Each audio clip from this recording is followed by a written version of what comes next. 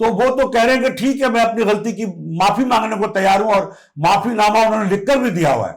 تو یہ کیا مطلب یہ ہے کہ یہ ڈومیسائل کا فرق یہاں پہ آ جاتا ہے کہ چونکہ ان کا ڈومیسائل کراچی کا ہے تو ان کے ساتھ جو تعصب ہے وہ ہر ادارے نے تعصب کرنا ہے، نفرت کا اظہار کرنا ہے. اور یہ جو دھڑوں کو یہاں کراچی میں ملایا گیا ہے، ایسے دھڑوں کو ملایا گیا ہے کہ جو مل نہیں سکتے تھے. یعنی ایک دھڑا جو ہے وہ باقاعدہ خم ٹھونک کے میدان میں آ گیا تھا اور اس نے اپنی ایک الگ جماعت بنا لی تھی اور کہا تھا کہ میں تو ایم کیو ایم کو دفن کر دوں گا. تو وہ بجائے ایم کیو ایم کو دفن کرنے کے خود ایم کیو ایم میں آ کے ایم کیو ایم میں وہ ہو گیا، اور اب پوری ایم کیو ایم. تو یہ کیا ہو رہا ہے؟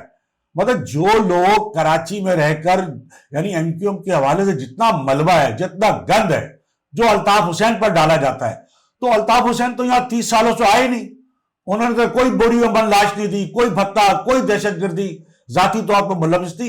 جو یہاں کراچی میں لوگ تھے اور جو آج کل بڑے لیڈر بنے ہوئے، جن کو ہماری اسٹیبلشمنٹ نے اپنے سر پہ بٹھایا ہوا ہے اور ڈرائی کلین کیا ہوا ہے اور مزید ڈرائی کلین کر رہے ہیں. تو یہ کیا ہو رہا ہے؟ مقصد ہے آپ بہت سینئر سیاستدان ہیں اور آپ بڑا درد مند دل رکھتے ہیں کراچی کے عوام کے حوالے سے بھی. تو کراچی کے عوام کے ساتھ ہر معاملے میں یہ زیادتی کیوں ہے؟ جی اپنا صابر صاحب، جہاں تک تعلق ہے اردو اسپیکنگ لوگوں کا، میرے دل میں ان کے لیے بہت عزت و احترام ہے. اور یہ یو پی سی پی کے لوگ ہی تھے جن کو پتا تھا کہ بڑا سا بڑا پاکستان بھی بنا تو اس کی سرحدیں ان کے گھر کے قریب سے نہیں گزرے گی، لیکن اس کے باوجود شدت جذبات سے وہ قائد اعظم کی زیر قیادت نعرے لگا رہے تھے کہ لے کے رہیں گے پاکستان اور بن کے رہے گا پاکستان.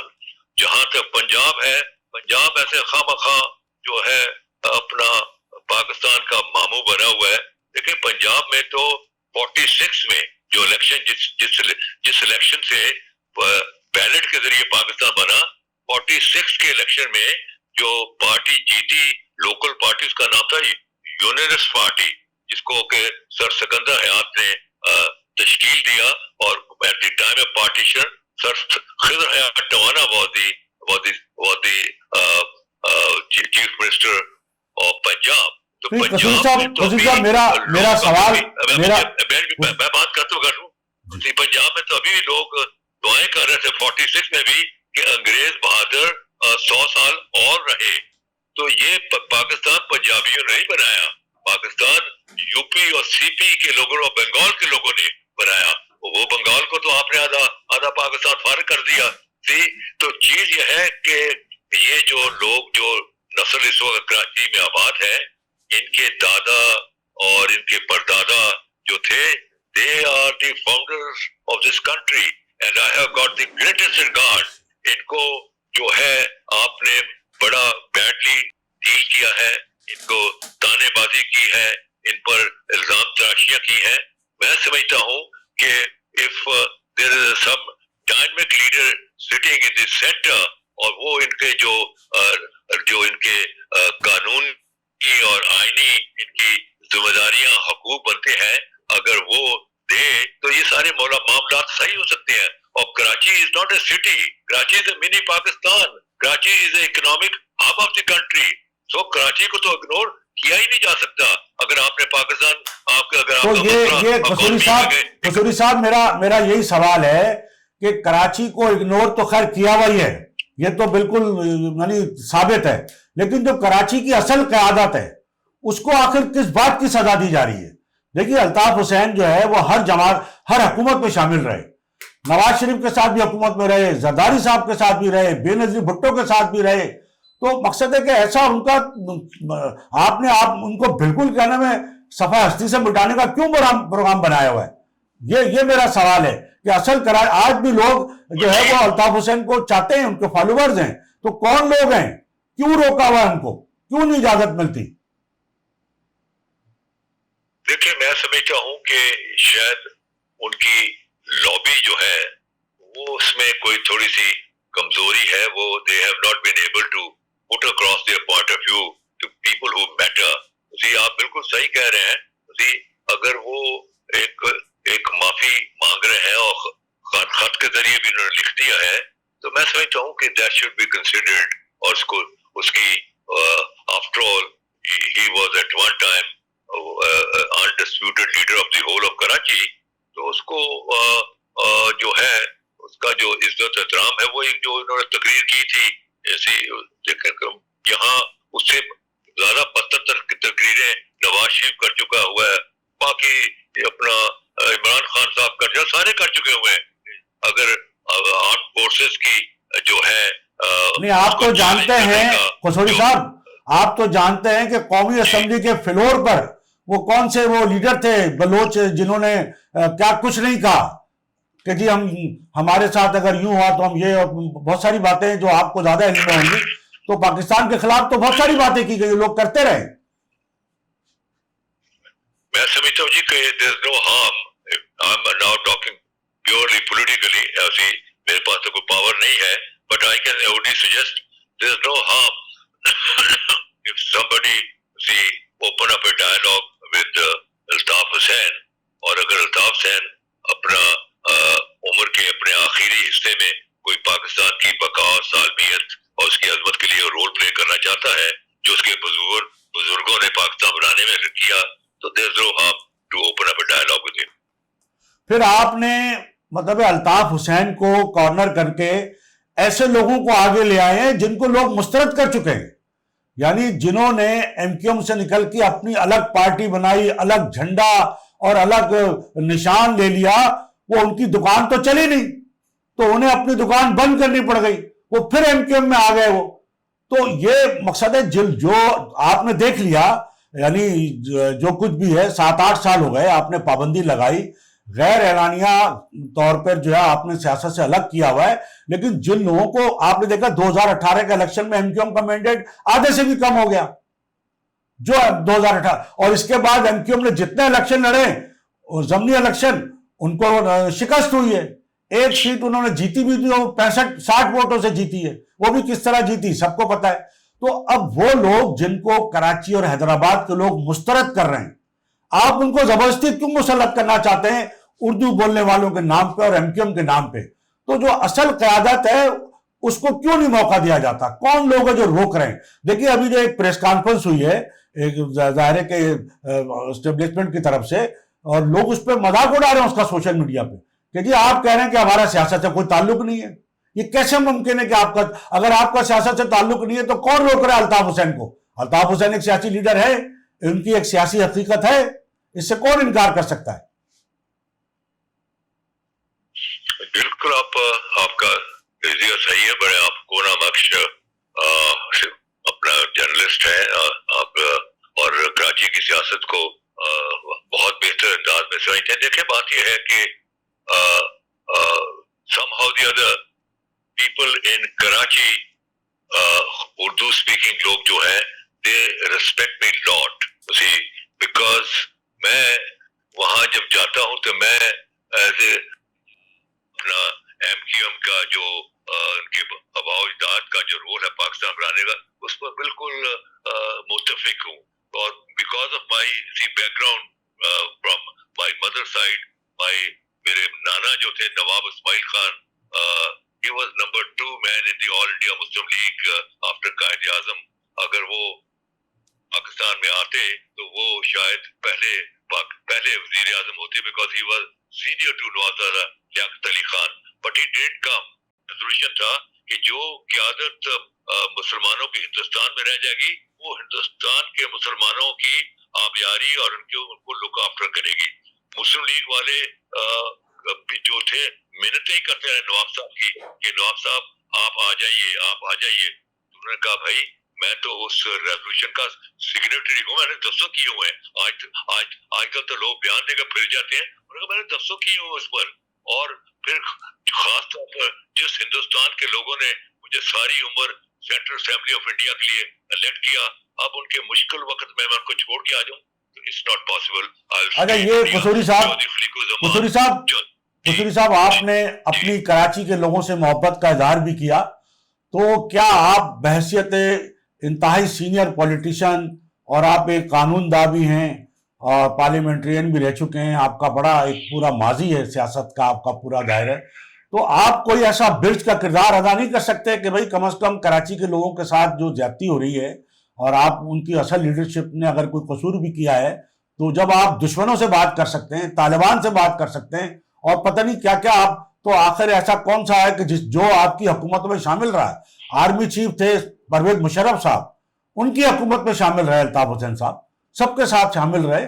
تو مقصد ہے، اور آج بھی ان کی اگر فالوئنگ ہے تو آپ وہ لوگ جو مسترد کر چکے، جن کو عوام جو آج جن کو آپ نے سر پہ بٹھایا ہوا ہے، وہی لوگ تو سب کچھ کرنے والے ہیں. کراچی میں ساری بدامنی کے ذمہ دار تو سارے وہی لوگ ہیں. الطاف حسین تو یہاں آئے نہیں 30 برسوں سے کراچی. تو بجائے اس کے کہ ان لوگوں کو جن کو عوام مسترد کر چکے ہیں اور جو لیڈر نہیں ہیں، جن کو لیڈر یا زیرو سے ہیرو الطاف حسین نہیں بنایا اور الطاف حسین کو مائنس کر کے وہ آج بھی زیرو ہے، تو آپ اتنے سینئر پولیٹیشن ہیں، آپ کم از کم لوگوں کو اس بیس کا کردار ادا کر سکتے ہیں اس حوالے سے.